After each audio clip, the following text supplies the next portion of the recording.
Hey everybody, today we're going to be going over the long-awaited best of the Air Force heroes. We're going to kind of go over the same process we have in previous videos. I've organized things a little bit better, so hopefully it's a little easier to understand. And everything in the final spreadsheet that I show will be on my website, avengedfamine.com. Apologize that it's not the nicest looking thing. Not really huge into design, but at least the information's there for you guys. So with that, let's jump into these. So we're going to start out with the low heroes. So our first hero is going to be Arthur Harris. How we're going to attack this is we're going to talk about these stats down here in the left-hand corner, which are war, defense, and command. War is your attack power, defense is your HP, and command is your troops. Your command works by it takes the amount divided by 100, and that's how many troops you get. So his command right now is 1650, which means I get 16 and a half troops. The game's kind enough to round up with everything, so you would get 17 troops added for using Arthur Harris. The next part of this is we are going to be talking about every hero as a 5-star hero. There's been some confusions with that, people talking about my heroes not being max levels. I'm going everything based off a 5-star, and all my information does not come from just me, it comes from other people, and we kind of discuss how things break down based on testing everybody has done. Um, so we talk about the 5-star stats, and then we do go over the basic attributes a little bit, and then we do cover the exclusive skill and what it does at a base level. If I have it with any extra stuff that it does unlock, I do mention it, but I don't have that for everybody. And as I get those, I'll try to add these to the videos, and I'll make an updated version of this as more heroes are released. And the updated version will be a lot shorter because we won't have to dive into every hero so thoroughly. So with that, Arthur Harris is a primarily war hero, so that means he is a higher attack hero. How his skill works is at the beginning of the battle, there's a chance to soften the enemy's armor. The damage will be increased by 56.0% the next time it is attacked. So what that means is at the beginning of every battle, you have a chance to basically reduce the enemy's damage reduction by 56% or increase your damage. But with how it reads, it's reducing their damage reduction by that 56%. Every 100 war increases that amount by 0.08. So, being that he's a high war hero, it obviously is going to help that out. And then his skill does also increase the trigger chance of that. The reason he is low is because that trigger rate is not very high, and his skill only goes off once. So, anytime a skill's only going off once in a battle, or it's not maintaining the whole battle, it's definitely a handicap for that hero. So, that is Arthur Harris. Our next hero we are going to cover is Savage. He's right here. He is also a high war, low defense hero. And how his skill 5-star reads is when your Air Force troops are attacking, they have a chance to fire a shrapnel missile and deal 51.8% damage to 2 additional targets.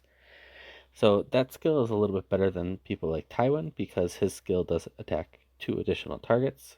So it doesn't hit the same target, meaning that it doesn't go to waste if it's not used on if the original attack kills. Every 100 war increases the damage of shrapnel by 0.07%, and then his skill increases the trigger chance of his missile. Again, his trigger chance isn't the highest, and a big downside to his is that 51.8% isn't that high of a damage, especially being that you're only hitting 3 targets total, or two additional targets plus your original target. So you're only doing 100% extra damage, which isn't really that much, and that's kind of his downside. The next hero we have is Hartmann. Hartmann is another high war, low defense hero, and I want to mention this quick. My war and defense are 22k and 8k, and he's only 3-star. Those percentages and that kind of ratio that they're at right now does maintain as you level them up.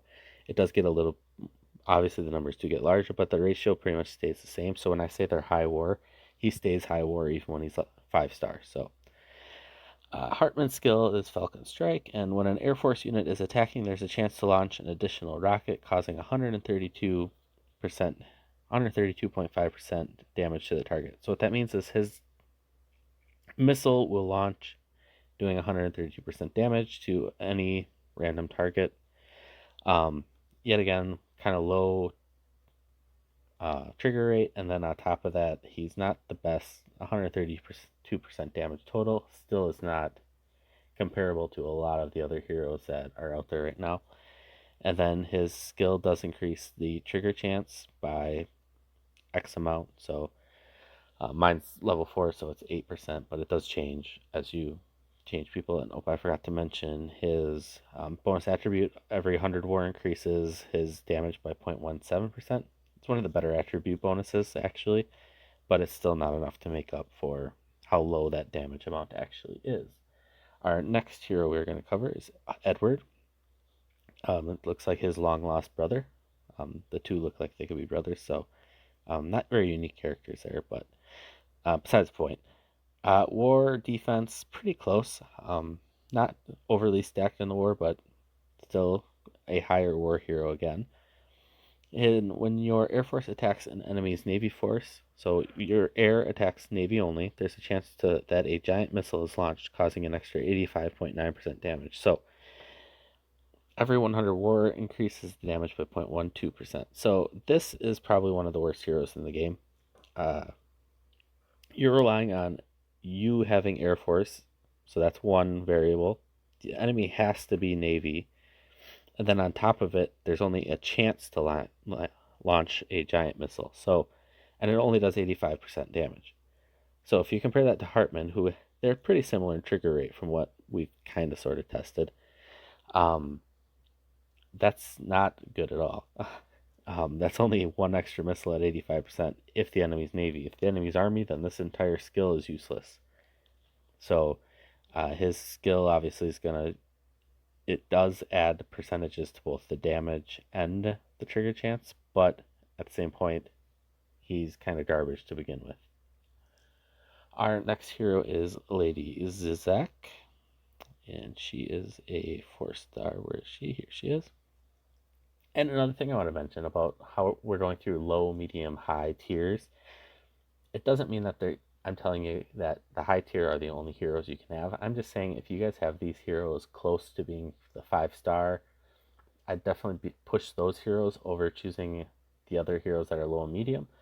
But if you do have the low and medium at 5-star already, I highly suggest perking them out before trying to work on a new hero, just for the fact that a perked out hero, those extra 4 perks, almost always make up for any difference in heroes. There are a few exceptions to that. Some that I can think of is like a Selena or a Prime, but that's still the 200 like 50% extra percentages of stats you get, well, more than makes up for that. So we'll jump into Lazy Zizek now. She is a low war, a little bit higher defense hero. Her skill is it gives you a chance to release smoke bombs after attacking, preventing the enemy from attacking and making your forces immune to any damage until the next turn. So basically this kind of works like a pulse jam. You make it so they don't attack.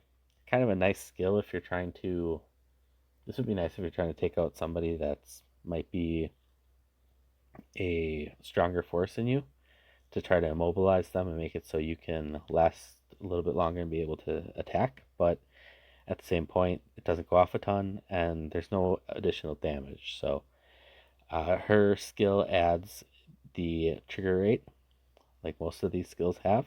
And then her skill actually does add the Air Force training at least level 3. I'm not sure what it is before that, but something to think about if you do have her, trying to get that to level 3 if you want faster troop building. So our next hero is Nadia. Nadia is a well-balanced hero, so war and defense are similar.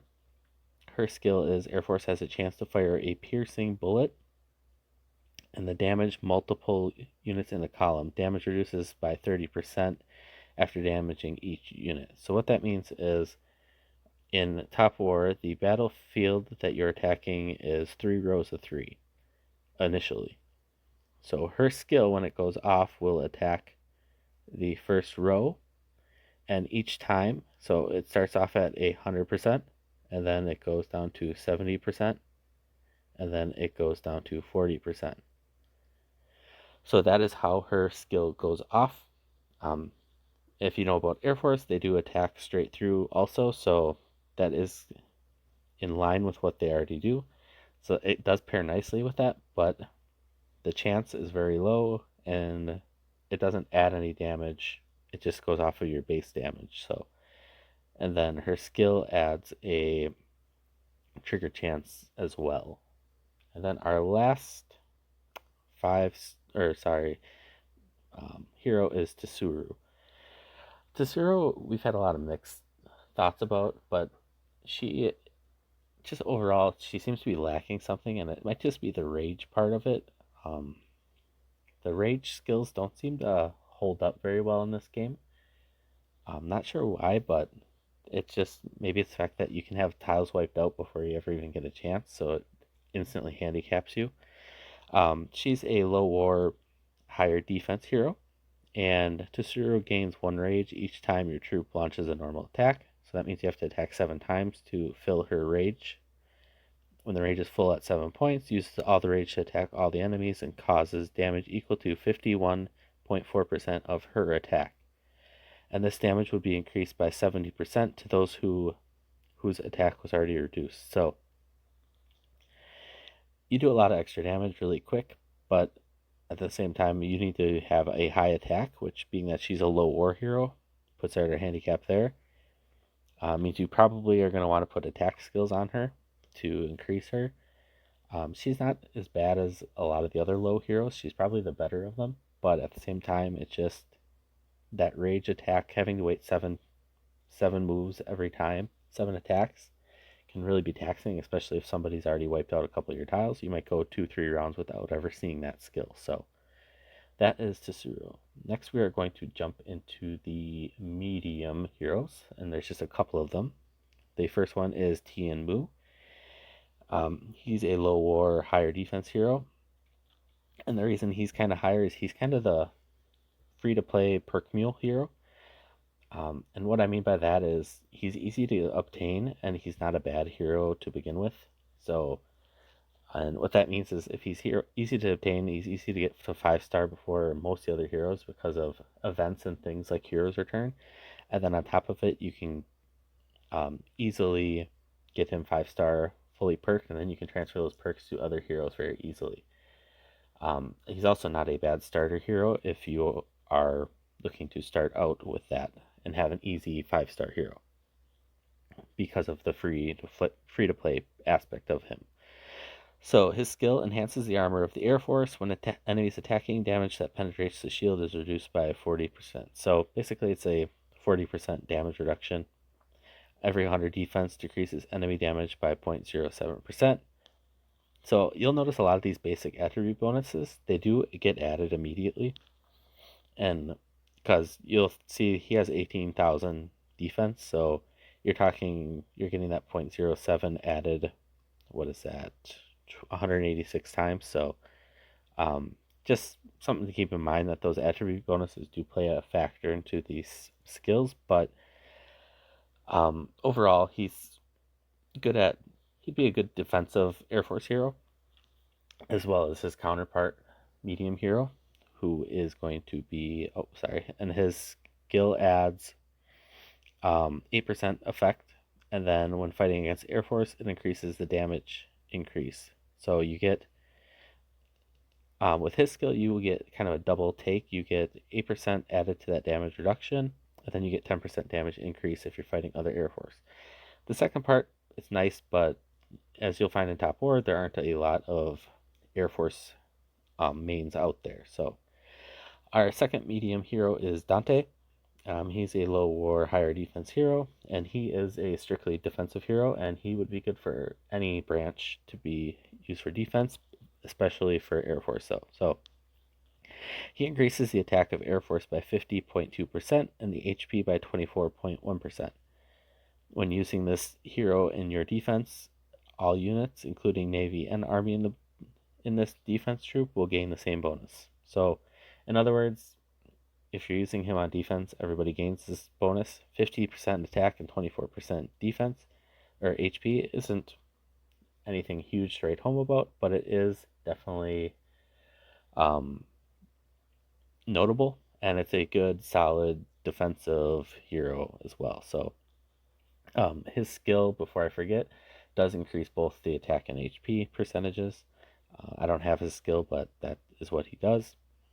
And then his attribute bonuses, every 100 war increases both the attack and HP, attack by 0.08 and HP by 0.04.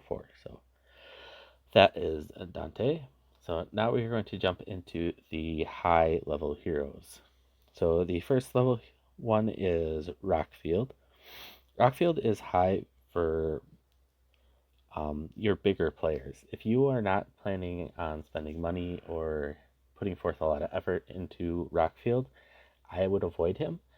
But at the same time, if you are putting that into him, he definitely could be kind of your home run hitter, I'd call it.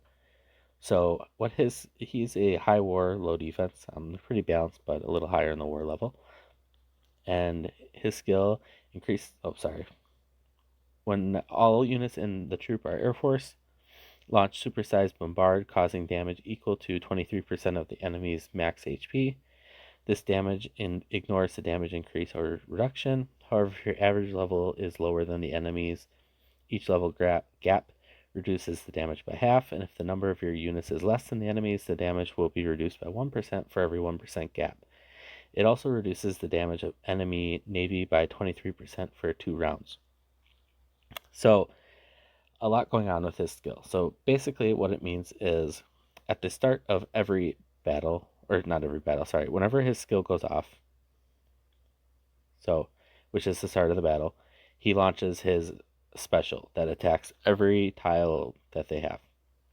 It does 23% damage. So what that means is it takes your damage, 23% of it instantly does that. But there are reductions to that. So that 23% gets reduced in half for every level lower your units are than theirs. So if they have 80s, you have 79s, you're now talking about 11.5% damage to begin with. Now, on top of that, if your number of units is less than the enemy's, the damage will be reduced by 1% for every 1% gap. So that means if they have 100 units and you have 99% units, you're also going to get a 1% reduction. So in our previous case, you're now at 10.5% damage. But at the end of it, if the enemy is a navy, you do reduce their damage by 23% for 2 rounds. That doesn't stack, but it does last for 2 rounds. So that's kind of a nice reduction if you're fighting Navy, and if you're Air Force, that's kind of who you're gunning for, because that's kind of what you're going to strive or really, really benefit against. And then his skill or exclusive skill increases the skill effect. So that is Rockfield. Our next star is Selena. She is the newest Air Force hero right now. She is a high war, low defense hero. She is universal for a lot of branches, so just keep that in mind for when I do the kind of best of the best heroes. And her skill, after the battle begins, the HP of all your Air Force units are increased by 24.2%, and then the attack of all units in the last 2 rows are increased by 100.6%. So your front row, if you are Air Force using her, gets a 24.2% additional health. And then, no matter what you are, Air Force, Army, Navy, the attack of your last 2 rows gets increased by 100.6%. So that 100.6 alone is quite high. I believe it's the highest of any hero in the game. The only difference is people like Villiers, they affect all 9 tiles, not just 6 of the 9 tiles. So her skill does increase the attack and HP as well. And then there are extra things that her skill does add. I believe it's like damage increase and things like that, but I don't have those on hand for you guys, unfortunately, as I don't have her skill at all. So every 100 war increases the HP of your Air Force units by 0.04%, and every 100 war increases the attack of all units in the last row by 0.16%. So that is Selena. Our next hero is kind of She's the must-have of Air Force, whether you are Army, Navy, or Air Force. Her skill is, we'll go through, increases the attack of all forces by 73.4%. And sorry, I forgot to say she's a low war, high defense hero. And then she has an active skill. What active means is it's something you have to come in here and activate. It's very easy to activate, and it does stack, so if you want to make it last for 50 minutes, you can use all 5 of them right away. And this skill uses skill to decrease damage taken of all forces by 22.2%. In battle, effective even without deploying this hero in battle. The skill lasts for 10 minutes, and you can use it up to 5 times. So that's what I mean. If you use all 5, it's 50 minutes. And I'm going to click, oops, sorry, not my record button. I'm going to click here so you can see where I get my information of trying to decipher a lot of these skills. So set her information to buff the attack of all forces. Use her skill in the hero panel to reduce damage taken. So what that means is she adds damage reduction for you, meaning you last. To use her skill, it's as simple as this top box. You'll notice that no other hero has that. You click it, and then all you have to do is hit use skill. And then if you want to do, I always do don't show again, so you don't have to see that message. And if you do it, it does, you'll see the timer stacks for her. Her exclusive adds attack, and then it does add more damage reduction as well. So that is Villiers. I say she's needed by everybody because that skill is extremely useful to have. And then our last hero of the day is Aya. Aya is a low war, high defense hero. Aya's skill, at the beginning of the battle, the first row units will gain a shield equal to 90.4% of the HP. When the units in the back 2 rows launch regular attack, there will be a chance to summon 3 to 5 Thunder Blasts and attack random targets, causing 70.2% damage. If the Air Force triggers this skill, the target will gain vulnerable debuff, and the damage it takes for the first time is increased by 40.3%. She pairs very, very, very well with Selena for several reasons. One, she adds more HP, so 90.4% HP is no joke to begin with. And then pair that with Selena's 24% HP for the first row. And then when the units in the back 2 rows, which would be buffed by Selena's attack increase, they get a chance to summon 3 to 5 Thunder Blasts and attack random targets, causing 70.2% damage. So her attack increase paired with that damage. And then at the end of it, to add even more benefit to her, if the Air Force triggers this skill, the target will gain vulnerable debuff, and the damage it takes will increase by 40.3% for its next time it's attacked. So that's a lot going on with her. The only downside to her is that Thunder Blast doesn't go off a ton, and it only goes off out of 6 out of 9 tiles. That's kind of the downside to it. But overall, like, her and Selena paired together is probably, in my opinion, the best 2 hero Air Force heroes. So those are kind of the take on that. And then her skill does add, it increases the skill effect also, and it affects all the same things. So the HP, the attack, and damage taken. Every 100 defense increases the HP shield by 0.14. Every 100 defense increases the Thunder Blast by 0.11. And then every 100 defense increases the effect of the enemy's vulnerable status by 0.06. So those are all the Air Force heroes that are currently in the game. I believe the next hero that comes out with this after this video will be Air Force if they keep going with the same pattern. So keep tuned to the channel to see kind of my take on her. And then also keep tuned for the best of the best videos. I'm feeling a lot better. The holiday, well, Thanksgiving's done in America. So I will definitely be a lot more active with making videos and getting them out to you guys in a more timely manner. Apologize for a little bit of extra length here. I'll show you guys the spreadsheet here quickly, and remember that'll be at avengefamine.com, which will be in the description also. So here you can see the spreadsheet. The spreadsheet is organized. It might be a little different on the website once I get it up, but It does have the breakdown of everybody, their skills, their basic attributes, their exclusive skills, their tier, and their benefits. Uh, Not a whole lot to say other than that. Um, I hope that this information is helpful to everybody in deciding kind of what path they want to go. Remember, this is top war. There is no one way is right. This is a trial and error thing unless they put in a game breaking hero. But so far, they've done pretty decent at not putting in anything too game breaking, unless you consider like the level 7 exclusive skills having crazy amounts of damage on them. But still not anything too crazy game breaking. So with that, I hope you all have a wonderful day or night. Please remember to like and subscribe if you enjoy the content, and see ya.